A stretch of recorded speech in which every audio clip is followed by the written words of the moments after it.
Hola, muy buenos días, bienvenidos nuevamente a esta cita médica. Recuerde que estamos todos los lunes y viernes de 7 a 8 de la mañana aquí en el canal 3, atendiendo todas las inquietudes que ustedes nos dejan a través de nuestro correo electrónico, programa citamedica@yahoo.es, o las inquietudes que ustedes tengan en vivo en nuestra línea 886-8000. Hoy con un tema bastante especial, hemos invitado al doctor Jorge Iván Marín. Él es médico, especialista en infectología hospitalaria de la Universidad de Valparaíso, Chile, y de la Universidad de Barcelona, quien nos va a acompañar el día de hoy para tratar un tema bastante especial. Un tema que definitivamente a veces lo escuchamos hablar todos los días, pero a veces la gente cree que ese tema no le compromete, no le va a tocar a algún miembro de su familia, pero realmente se está presentando en el mundo en cantidades alarmantes, crece cada día la enfermedad y es bueno recordar un poquito acerca de ella.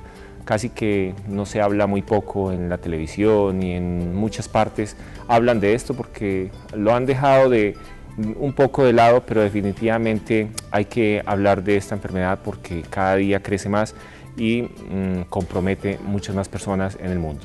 Vamos a hablar hoy del VIH-Sida. Entonces le damos la bienvenida a la doctora Doris Amanda y a nuestra invitada del día de hoy. Buenos días, Doris, ¿cómo está? Buenos días, doctor Juan Carlos, doctor Jorge Iván y a la amable teleaudiencia.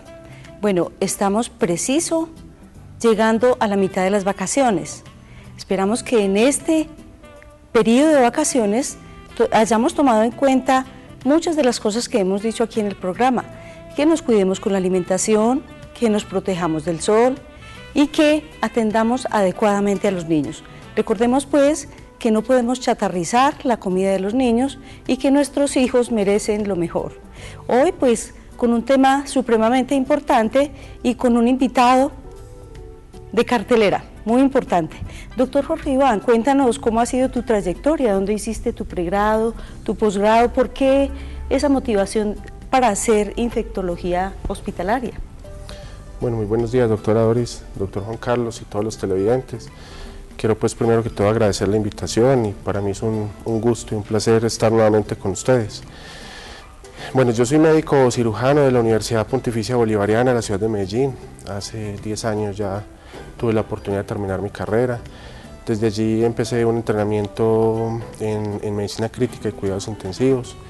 Y en los últimos 3 años dediqué pues parte de mis actividades a la preparación como infectólogo hospitalario en un programa que he desarrollado en la Universidad de Valparaíso en la ciudad de Chile y en la Universidad Autónoma de Barcelona en la ciudad de España. La motivación pues básicamente es por la gran creciente y aparición de enfermedades en el ámbito hospitalario, con las implicaciones que esto conlleva, con las altas morbilidad y mortalidad que estamos teniendo a nivel hospitalario por las infecciones y además de eso por los costos que este tipo de enfermedades acarrean a nivel institucional. Todo esto además del ámbito de las infecciones del paciente en estado crítico, que es lo que día a día me mueve en mis actividades como médico, fue lo que me llevó a pensar en desarrollar una actividad que pudiéramos especializar más el conocimiento de estas enfermedades y poder aportar mucho más a los pacientes que están a nuestro manejo. Particularmente el tema que nos reúne hoy pues es la infección por el virus del VIH y el SIDA. ¿Qué es infección por virus del VIH y qué es SIDA? Para comenzar a entrar en materia a los televidentes. Bueno, el VIH es un virus que ha sido denominado como el virus de la inmunodeficiencia adquirida. Es un virus que tiene unas características especiales, que fue descrito sus inicios, no hay claridad todavía de cuándo empezó, de cuándo se empezó a replicar en el ser humano, pero realmente el VIH, el virus como tal, es el agente causal de la infección que más tarde podría llevar al paciente a sufrir del SIDA. El SIDA ya es la enfermedad como tal, cuando el paciente no solo tiene el virus que está atacando todo el sistema inmunológico, sino que además tiene otro tipo de enfermedades que la hacen clasificar dentro de la enfermedad del SIDA, lo que se llaman unas enfermedades oportunistas o la aparición de algún tipo de tumores o cáncer de piel o de sangre, que nos hacen pensar ya en una enfermedad mucho más avanzada. Entonces la diferencia es que el VIH es el virus etiológico, el virus que caracteriza la enfermedad, y el SIDA ya es la enfermedad como tal, cuando ya se ha desarrollado todo el sistema y el complejo inmunológico. Bueno, doctor, entonces desde el momento de la adquisición del virus de la inmunodeficiencia adquirida y hasta el momento de la aparición de los síntomas, ¿cuánto tiempo puede transcurrir? Bueno, una persona puede ser infectada por el virus del VIH y entrar en una situación que se llama el fenómeno de latencia, y es que hasta 10 años después de la infección por el VIH, el paciente puede empezar a presentar síntomas. Entonces de ahí que las características clínicas del VIH se ha dividido en 3 estadios. Inicialmente es una fase temprana, que es cuando el paciente es contagiado por el virus del VIH. Esa fase se caracteriza porque el paciente generalmente no tiene síntomas, o los síntomas son síntomas muy leves que similan un cuadro gripal. Pero en ese momento los niveles de detección del virus en el sistema son casi imperceptibles. De ahí ya pasa a una fase que se llama fase intermedia, que es cuando ya empieza a presentar alguna alteración del sistema inmunológico, y ya empiezan a haber síntomas mucho más repetidos, como pérdida de peso, fiebre, crecimiento de los ganglios, y de ahí ya termina en una fase ya de la enfermedad, que es cuando hay aparición de otro tipo de enfermedades asociadas al VIH, lo que llamamos ahorita enfermedades oportunistas, y ya ahí es donde hace la clasificación de SIDA. Entonces puntualmente el paciente puede estar infectado y puede pasar más o menos 10 años en un periodo de latencia sin presentar síntomas, e incluso sin hacerse detectables los niveles del virus en la sangre. Yo, cuando estaba estudiando el bachillerato, pues comencé a oír hablar de las primeras veces acerca de esta enfermedad. Y yo recuerdo pues que estábamos terminando el bachillerato cuando la gente hacía muchísimas bromas acerca del VIH, del SIDA, y comenzaban la gente a bromear, pero aquí en Colombia prácticamente no había de pronto muchos casos documentados. ¿Cómo es un poco de la historia acerca del desarrollo del virus del VIH y el SIDA a nivel mundial? Bueno, la historia todavía tiene muchas inquietudes sobre la aparición del VIH. No se sabe a ciencia cierta cuándo es la aparición del VIH. Lo que sí es claro es que el primer caso de VIH fue descrito en el África cerca de los 1981. Ahí fue cuando se describió por primera vez el primer paciente que se argumentaba que había tenido un proceso inmunológico, y en ese momento había tenido un tumor especial que se llama el sarcoma de Kaposi, que cabe dentro de la definición de SIDA ya. Entonces en esa época fue el primer caso que se descubrió, pero la historia dice que es probable que muchos años atrás ya el VIH venía replicándose en los humanos. Lo que sí es claro es que por primera vez el VIH se aisló en simios y en mandriles del África.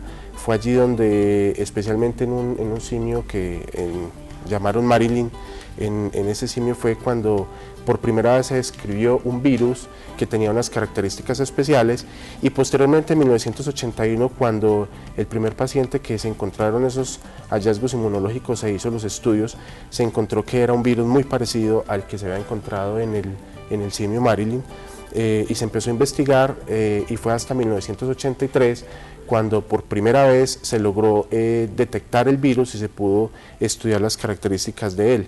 De ahí se determinó que el virus era proveniente de los simios de la zona central del África. Lo que no era claro y todavía sigue siendo incógnito para la humanidad es cómo se transmitió por primera vez el virus del simio al hombre. Eso es lo que hasta ahora no hay claridad. Ya en 1987 se empezó a desarrollar, a trabajar sobre el primer medicamento para combatir el VIH, y en 1988, 1989 se tenían las primeras pruebas inmunológicas para la detección del VIH, que era la prueba ELISA, que actualmente sigue siendo vigente. Ya hasta 1996 fue cuando se pudo tener un tratamiento antirretroviral completo, es decir, se pudieron estudiar otros medicamentos, viendo de manera que ofreciendo 2 o más de medicamentos se podía combatir el virus tratando de frenar toda esa respuesta inmunológica que estaba causando. Hasta la fecha tenemos como usted lo decía en la introducción, una gran cantidad de pacientes infectados a nivel mundial. Se estima que para el 2010 más o menos unos 30 millones de personas a nivel mundial están infectadas por el virus del VIH. De estas 30 millones, aproximadamente 2.5 millones son niños menores de 15 años que actualmente tenemos infectados por el virus del VIH. Y esto, la enfermedad del VIH o la enfermedad del SIDA se está convirtiendo entre la quinta y la sexta causa de muerte a nivel mundial por algún tipo pues, de enfermedad, no especialmente infecciosa, sino en la epidemiología general. Entonces, dentro de la historia del VIH todavía faltan muchas cosas por aclarar, pero más o menos data de la década de los 70, 80, donde vienen todos los estudios y toda la investigación del VIH.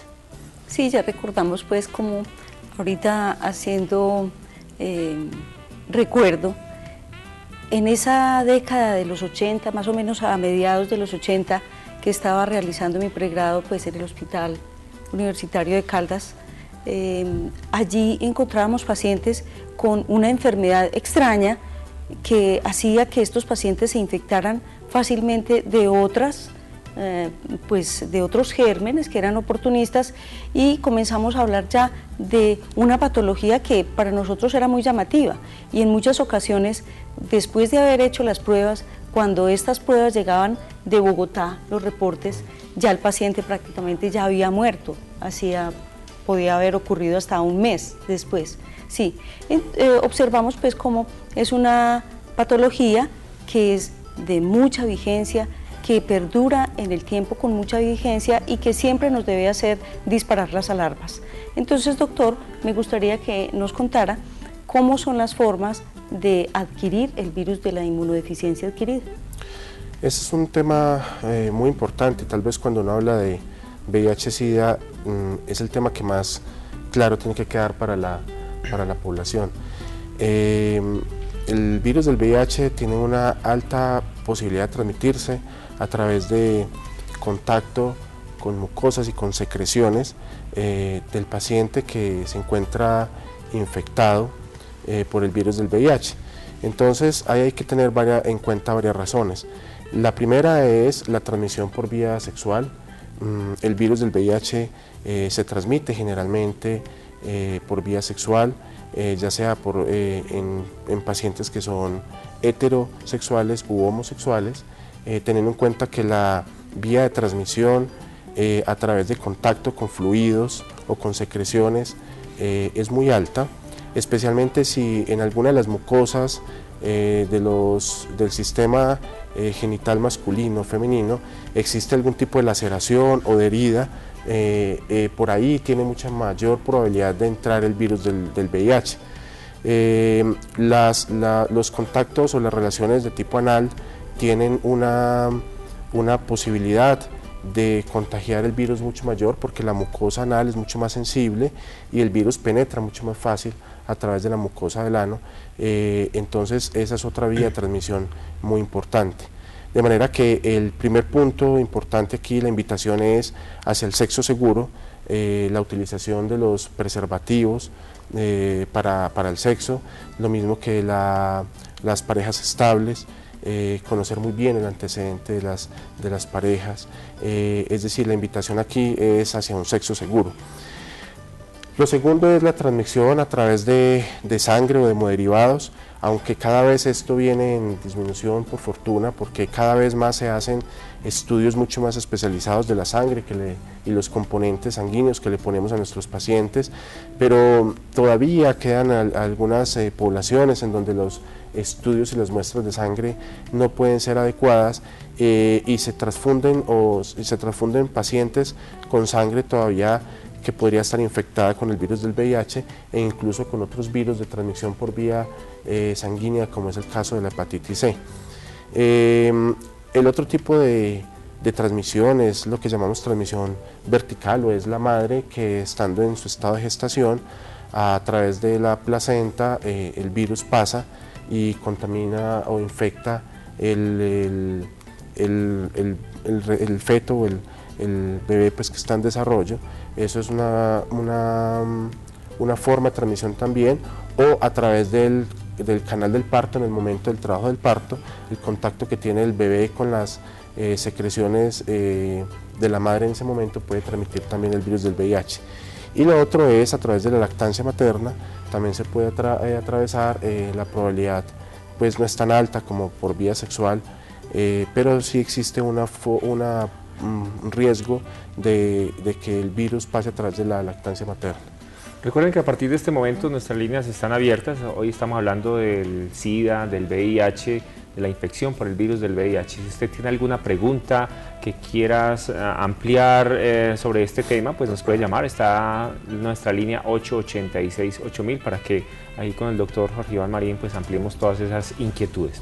Doctor Jorge, complementando la pregunta de la doctora Doris, ¿cómo no se transmite el SIDA? Porque uno muchas veces le da la mano a la persona que está infectada, comparte mucho de la vida social y familiar con estas personas y a la gente a veces le inquieta mucho de que dándole la mano simplemente o dándole un beso en la mejilla o algo se les va a transmitir el VIH-Sida. Bueno, doctor Juan Carlos, esa es una pregunta muy interesante porque debido a esos temores que todos tenemos y que la gente va creando a través de todas las noticias relacionadas con el tema, los pacientes con VIH terminan aislados y terminan siendo rechazados por la sociedad por el temor de que algún tipo de contacto pueda llevar a contagiarlos. Es claro que el contacto al dar la mano, al dar un beso en la mejilla, al compartir algunos utensilios, digamos los platos de comer, el pocillo, los vasos, esto no tiene ningún tipo de riesgo para la transmisión del VIH. El virus del VIH tiene una característica y es que se inactiva fácilmente en las superficies y con el calor.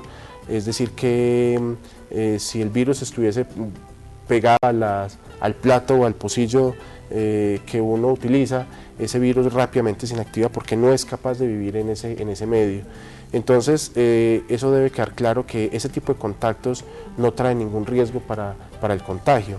Es más, hoy día con claridad se sabe que ni siquiera el beso o el contacto con saliva se considera un riesgo elevado, o se considera un riesgo más bien para la transmisión del VIH, excepto se tengan laceraciones o úlceras en cavidad oral, por donde posiblemente la saliva podría entrar en esas mucosas y el virus podría penetrar a través de la mucosa que está lesionada, aunque la posibilidad ahí sigue siendo muy baja, pero lo que sí es claro es que con ese tipo de contactos, el dar la mano, el dar un beso, el abrazar, el compartir algunos utensilios de comida, no tiene ningún riesgo para la transmisión del VIH.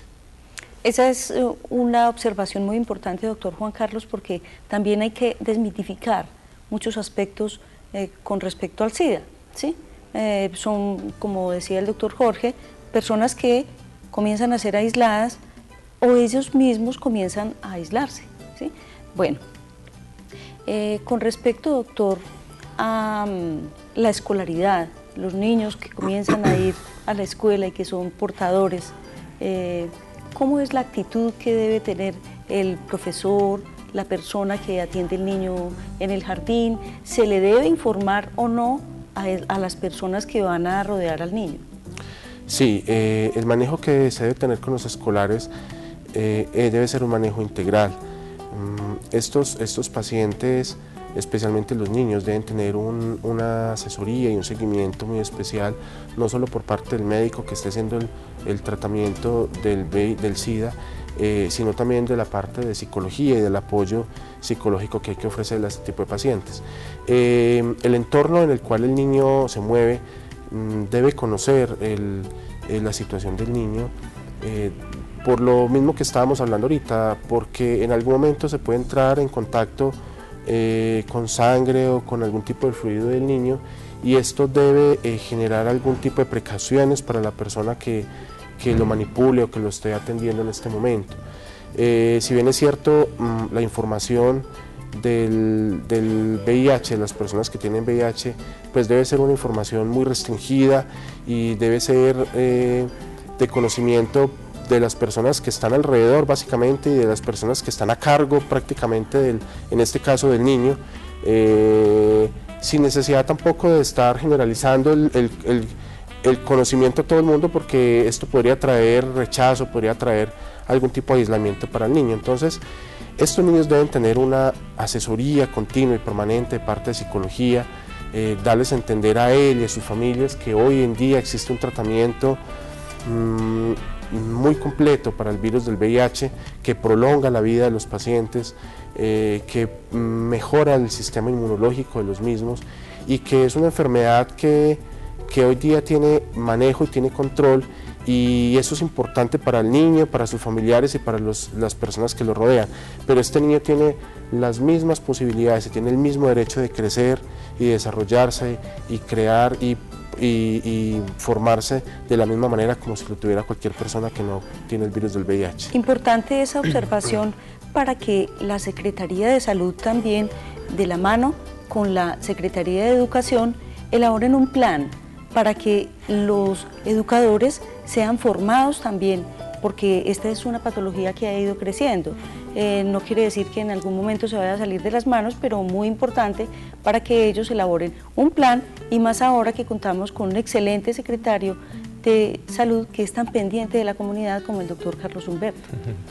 Yo recuerdo cuando comenzó a aparecer esta enfermedad y cuando en los primeros años de estar uno recién graduado, veía uno muchos pacientes con SIDA, pero casi todo el mundo creía que esto le pasaba a todas las personas, menos a alguien que pudiera estar cerca de uno, que uno pudiera conocer. Casi todo el mundo creía que era enfermedad de homosexuales solamente y hombres de manera inicial, pero a medida que ha pasado el tiempo me ha tocado ver personas cercanas que ya uno conoce y que le ha tocado convivir con esta enfermedad y que de hecho ya han fallecido. Me ha tocado ver personas no homosexuales hombres, sino mujeres, y a veces hasta mujeres supremamente lindas que han tenido esta enfermedad, y que los colegas a veces se quedan sorprendidos y dice uno, pues yo o cualquiera puede caer en esto y ser contagiado, porque esto no es solamente porque una mujer fuera un hombre homosexual o una mujer que tuviera ciertas características, sino mujeres supremamente lindas que también han sido infectadas por el virus del VIH y que uno puede contagiarse fácilmente si no tiene una actividad sexual responsable. Entonces, uno ve que esto ha cambiado muchísimo. Ya yo quiero que me cuente un poquito acerca de esa epidemiología, cómo está la relación hombre-mujer, porque antes se creía que era solo de homosexuales. ¿Cómo están las mujeres respecto a esta población infectada por el virus del VIH?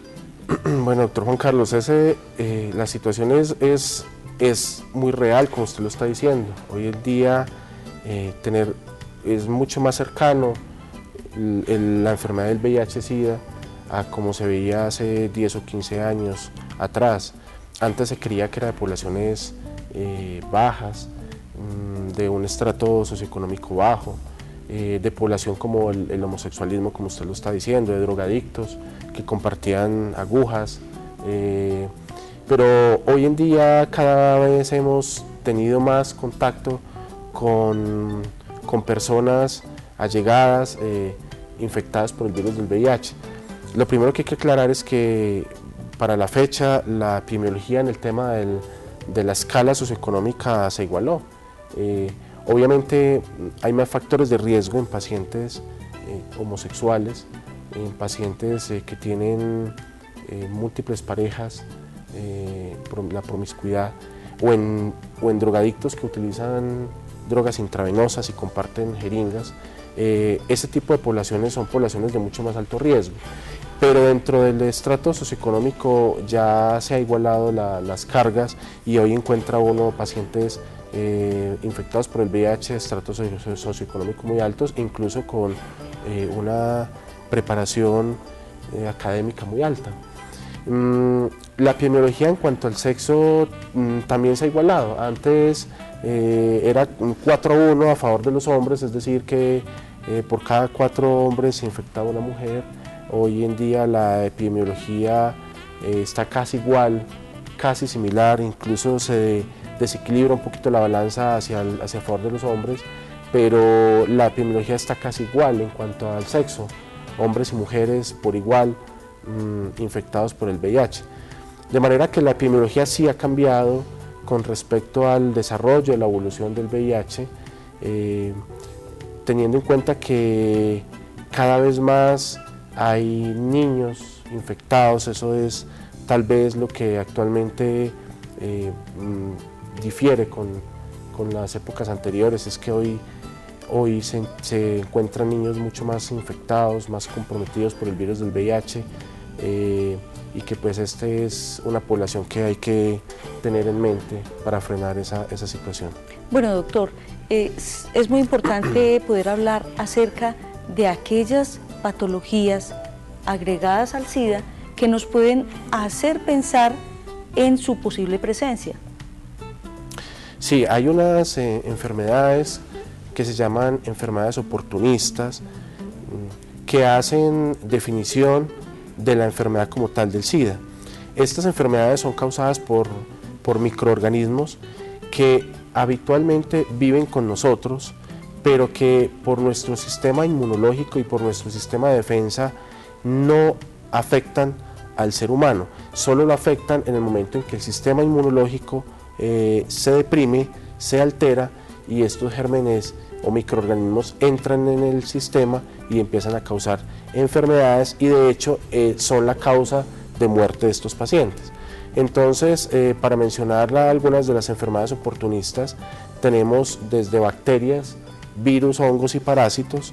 Cualquiera de esa gama de microorganismos puede afectar a los seres humanos cuando el sistema inmune se deprime. Hay unas enfermedades como por ejemplo, o unos microorganismos como por ejemplo el Pneumocystis jirovecii, anteriormente llamado Pneumocystis carini, que comparte taxonomía y comparte características entre hongo y parásito. Es causante de infecciones pulmonares, neumonías, y de hecho es una de las principales causas de neumonía en el paciente con VIH. Hay otras enfermedades, hongos, especialmente la cándida, que causa inflamación del esófago o que causa inflamación de la piel por colonización y por sobreinfección por este tipo de hongos. Afortunadamente la mortalidad por cándida, por candidiasis, pues cada vez está disminuyendo por el tratamiento y por el diagnóstico precoz que se hace de la candidiasis, pero esa es una de las enfermedades que también define el SIDA en sus fases tempranas.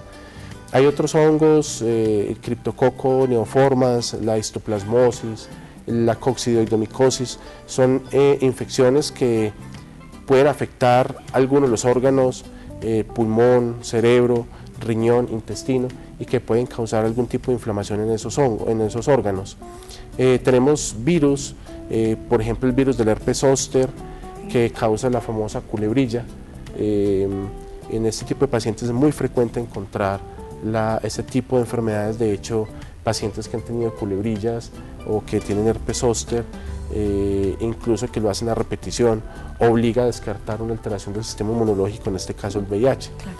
Otros virus, por ejemplo el citomegalovirus, el virus de Epstein-Barr, que son virus que causan algún tipo de enfermedades en ese paciente inmunocomprometido y que conllevan a alta mortalidad. Es decir, la gama de infecciones es muy amplia. Podríamos tener un capítulo solamente para hablar de infecciones oportunistas, pero en general estos son, digamos, las principales causas de infecciones agregadas que tiene el paciente con VIH, que lo lleva a una alta mortalidad. Pero existe un temor y a veces como una parte muy importante cuando alguien puede sospechar que puede estar padeciendo la enfermedad, y es el enfrentamiento al médico también, para de pronto, si ha tenido algunos de estos factores de riesgo, plantearle la posibilidad de que le hagan un diagnóstico de que uno pueda tener una infección por el virus del VIH. ¿Cómo se hace este diagnóstico y cuál debe ser como el enfoque del médico cuando se presenta ante un paciente de esta categoría y que usted le dice, bueno, vamos a hacerle el diagnóstico o aproximarnos al diagnóstico porque sospechan que pueda tener un SIDA, un VIH? Bueno, lo primero que quiero decir es que hay que invitar a la población y a la gente para que no tenga temor de consultar si tiene sospecha, si tiene algún tipo de factor de riesgo, haga su consulta con el médico. Hoy en día encuentran muchos profesionales que pueden dar la asesoría y además todos los exámenes de laboratorio están al alcance nuestro.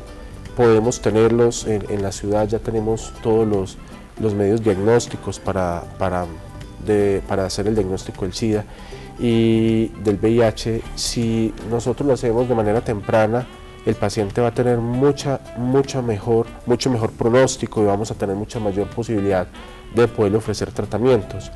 Lo primero entonces que quería aclarar es eso, invitar a la gente que tengan dudas o que tengan inquietudes para que hagan su consulta, hagan su asesoría y no dejen progresar este tipo de enfermedad. En cuanto al diagnóstico, pues el diagnóstico empieza con una muy buena historia clínica, teniendo en cuenta los factores de riesgo de los pacientes, teniendo en cuenta los síntomas que el paciente va teniendo, y se hace un seguimiento desde el punto de vista del laboratorio, empezando por exámenes básicos como es el cuadro hemático, en donde podríamos encontrar algunas alteraciones especiales, y siguiendo por las pruebas que ya son definitorias y confirmatorias del VIH. Existe la prueba de ELISA para el VIH, que lo que está haciendo es detectando anticuerpos contra antígenos del virus del VIH.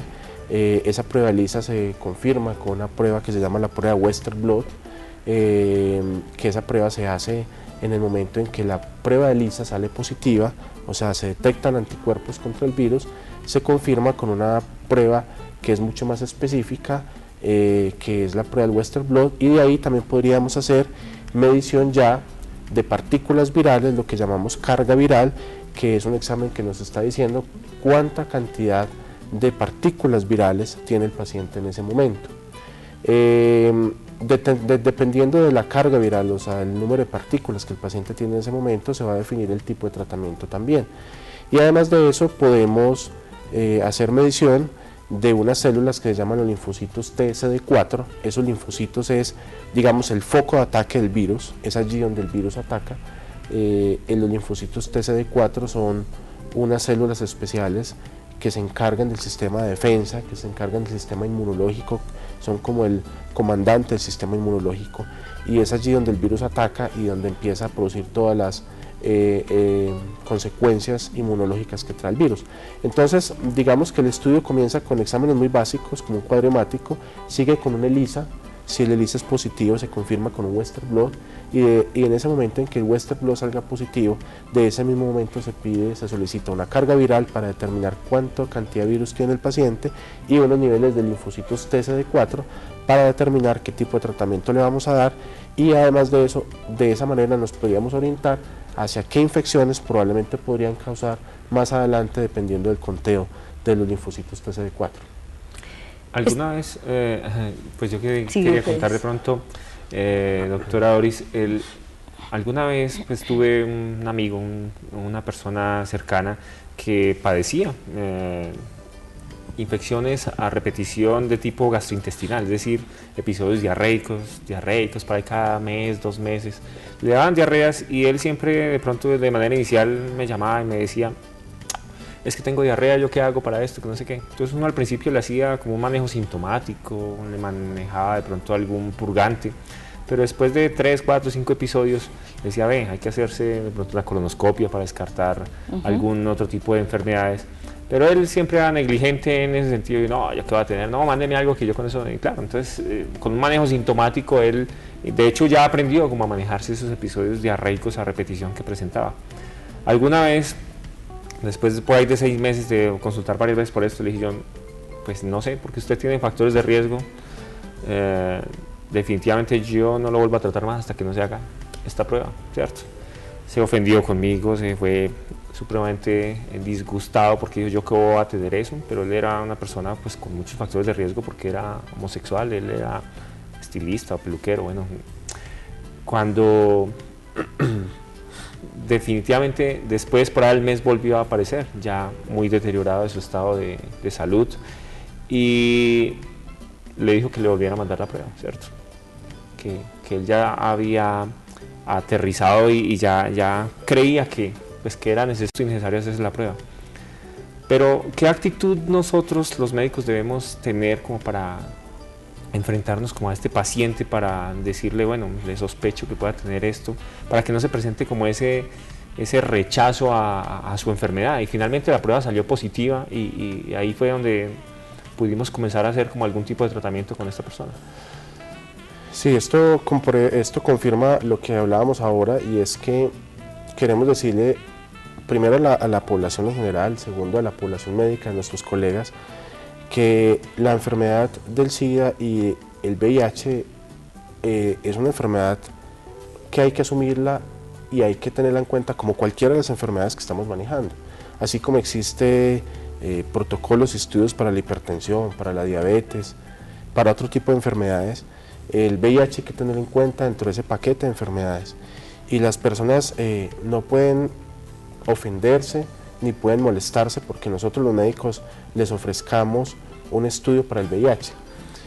Para la población médica y para nuestros colegas, lo que hay que decirles es que hay que asesorar bien al paciente, hay que asesorar bien a las personas que consultan, explicarles que la infección por el VIH está ahí al frente nuestro, que no es una enfermedad ni una infección en la cual uno está ofendiendo al paciente cuando ofrece descartársela, que debemos hacerla y que debemos pensar en ella, y que lo más importante es que debemos diagnosticarla con tiempo.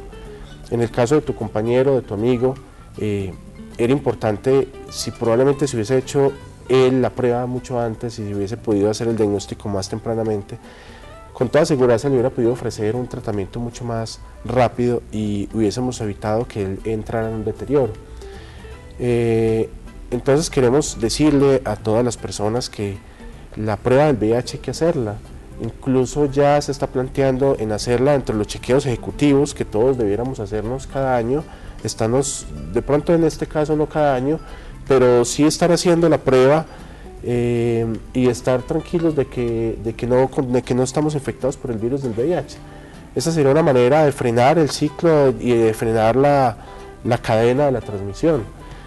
Para nuestros colegas, invitarlos a que en pacientes con infecciones repetidas, como es el caso del paciente que estás trayendo, o pacientes que tienen, digamos, infecciones respiratorias frecuentes, que están con pérdida de peso sin una causa aparente, que se les están inflamando los ganglios y no se encuentra una causa.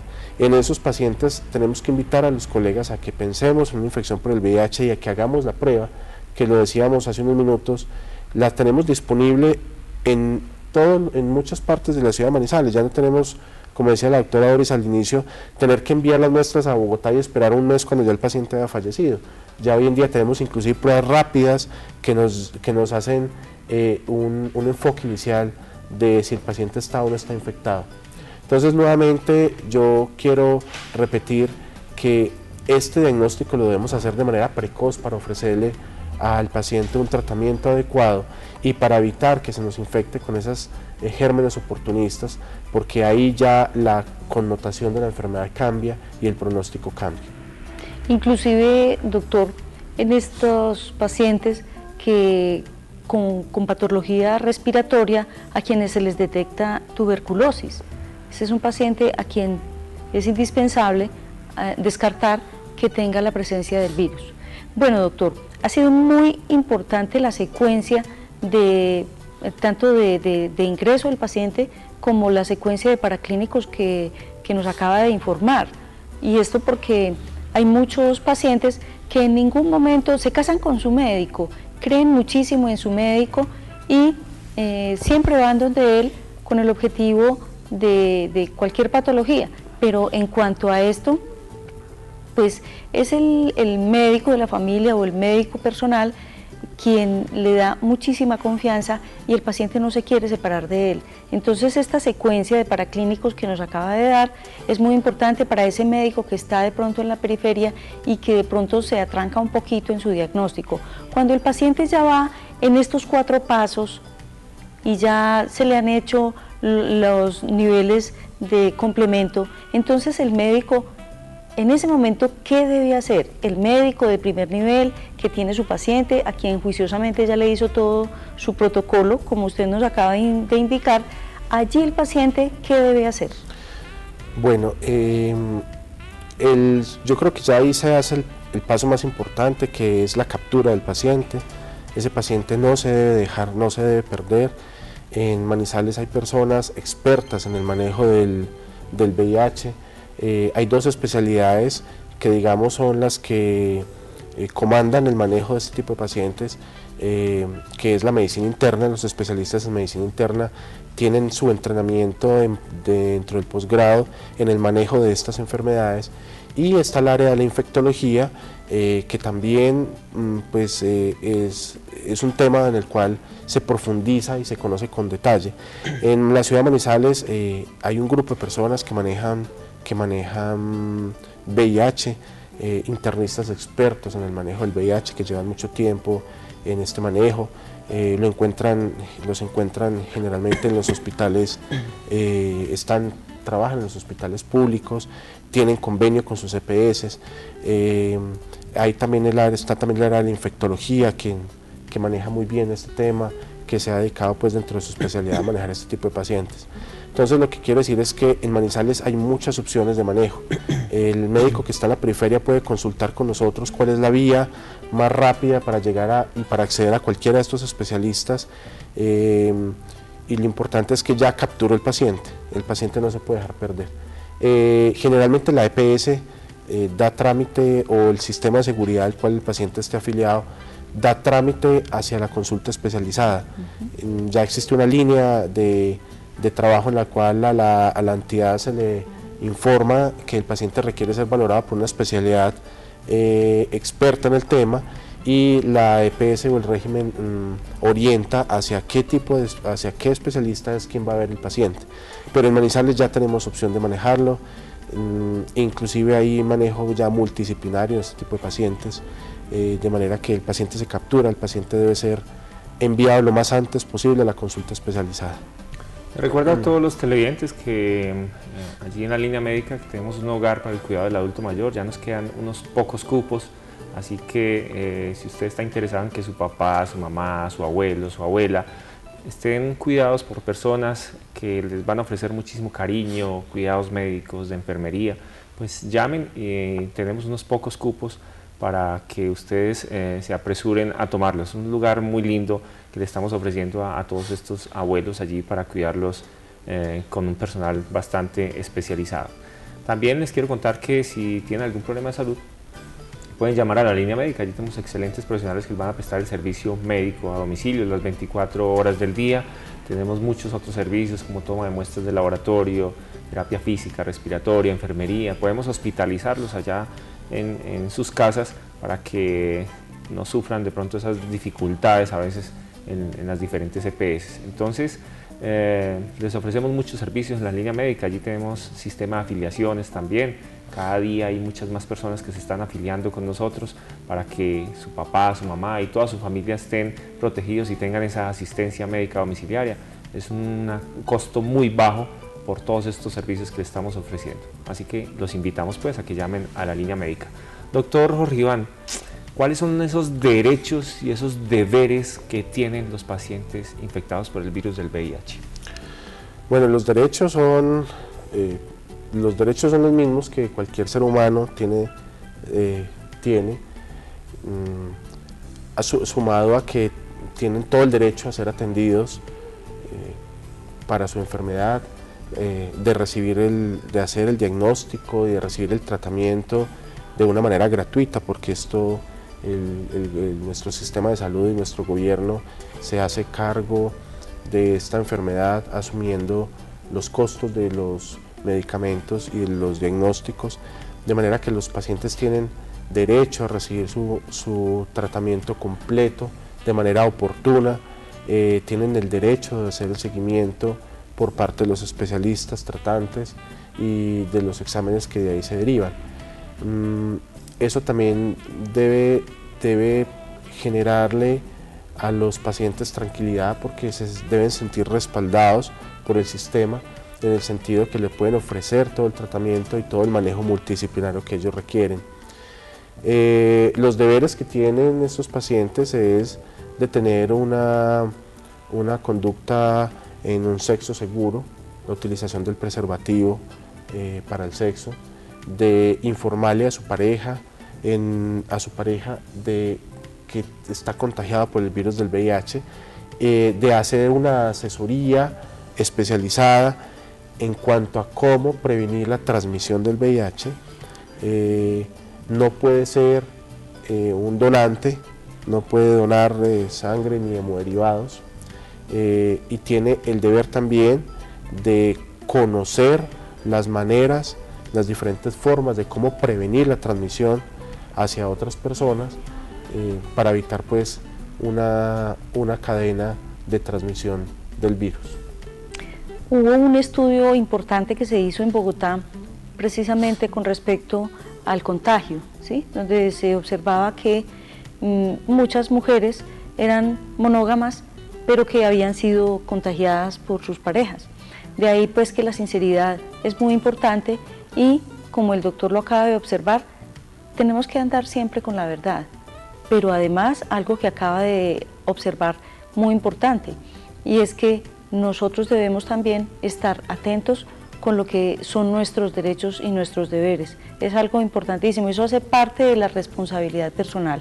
Cuando yo soy responsable conmigo, y asimismo estoy siendo responsable conmigo cuando yo exijo que se haga pertinencia y oportunidad, ¿sí? O sea, que mi patología no se vaya a agravar más porque no se haya sido oportuno en el suministro de lo que yo necesito. También les recuerdo en este momento mi número de celular, 310-3900-856. Ese es un celular que siempre está abierto para ustedes, siempre está atento a las inquietudes de ustedes. Bueno, doctor Jorge Iván, en cuanto a la alimentación que debe tener un paciente con SIDA, ¿cuál debe ser? ¿Qué cuidados debe tener el mínimo en su casa, en su diario vivir, con su pareja, con sus hijos, con su alimentación, con ir a algún sitio de diversión? ¿Cómo debe ser la vida de ese paciente? Bueno, la vida de estos pacientes debe ser lo más normal posible. Decíamos que estas personas deben vivir como una persona sin infección, teniendo en cuenta los factores de riesgo y los modos de transmisión. Su alimentación debe ser una alimentación lo más sana posible, haciendo énfasis en que debe tener un consumo elevado de frutas, de verduras, de alimentos que le puedan brindar una buena cantidad de proteínas, pero en general la nutrición de estos pacientes es una nutrición similar a aquel paciente que no tiene el VIH. Sin embargo, en algunos momentos o en algunos estadios de la enfermedad se debe hacer restricción de algunos alimentos. De hecho, dentro del manejo multidisciplinario que se hace de estos pacientes, siempre se cuenta también con la asesoría de una nutricionista. En la medida en que el paciente va progresando su enfermedad, se le van dando todos los consejos nutricionales para evitar algunos alimentos, pero en general la alimentación debe ser una alimentación similar a cualquier paciente que no está infectado por el VIH. En cuanto a la visita de sitios turísticos o de recreación, debe ser exactamente lo mismo que una persona sin infección, teniendo en cuenta lo que decíamos ahora, todas las formas de prevención, pero que la manera como no se transmite, que es el contacto, que es el compartir algunos utensilios, eso le permite que el paciente pueda vivir una vida común y corriente. que no lo aislemos y que él no se aísle y que no evite los sitios de recreación y los sitios turísticos. Perfectamente esa persona puede vivir como una persona común y corriente que no tiene ningún tipo de infección por el VIH. Actualmente, ¿toda persona que esté infectada por el virus del VIH va a desarrollar el SIDA como tal? No necesariamente. Los pacientes pueden estar infectados por el VIH, por el virus del VIH y pueden transcurrir toda su vida con el virus sin necesidad de desencadenar la enfermedad del SIDA. Eso tampoco desde el punto de vista inmunológico es claro, porque algunos pacientes desarrollan la enfermedad y porque otros pacientes no la desarrollan. Eso se está investigando, de hecho es uno de los parámetros importantes para los estudios que se están haciendo en cuanto a la vacuna contra el VIH o para medicamentos de mucho mayor cobertura a los que actualmente tenemos, estudiando pacientes que tienen el virus y que no desarrollan la enfermedad. Entonces, no necesariamente desarrollan la enfermedad todo paciente que esté infectado por el virus del VIH. Bueno, doctor, cuéntenos cómo puede un paciente acceder a sus servicios. ¿Qué debe hacer? ¿Dónde está ubicado usted? ¿Cómo lo podemos encontrar? Bueno, siempre estaremos dispuestos a solucionar las dudas de las personas. Yo creo que a través de cita médica o de línea médica podríamos tener una cercanía, una asesoría sobre su enfermedad o sobre las personas expertas en el tema. Entonces, yo creería que por ese lado podríamos canalizar la asesoría.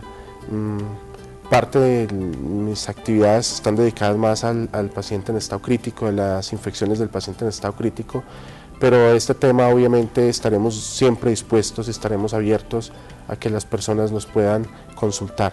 Entonces, a través de cita médica o de línea médica podríamos, con el mayor de los gustos, podrían acceder a nuestros consejos. ¿Actualmente dónde presta usted sus servicios? Actualmente yo soy el jefe de la unidad de cuidados intensivos de la Clínica San Marcel, permanezco allí en la mayor parte de mi tiempo, permanezco también en la unidad de cuidados intensivos de la Clínica La Presentación, de manera que en alguno de los dos sitios podremos estar dispuestos a las inquietudes de... Un hombre bastante ocupado, como pueden ver ustedes ya todos los televidentes.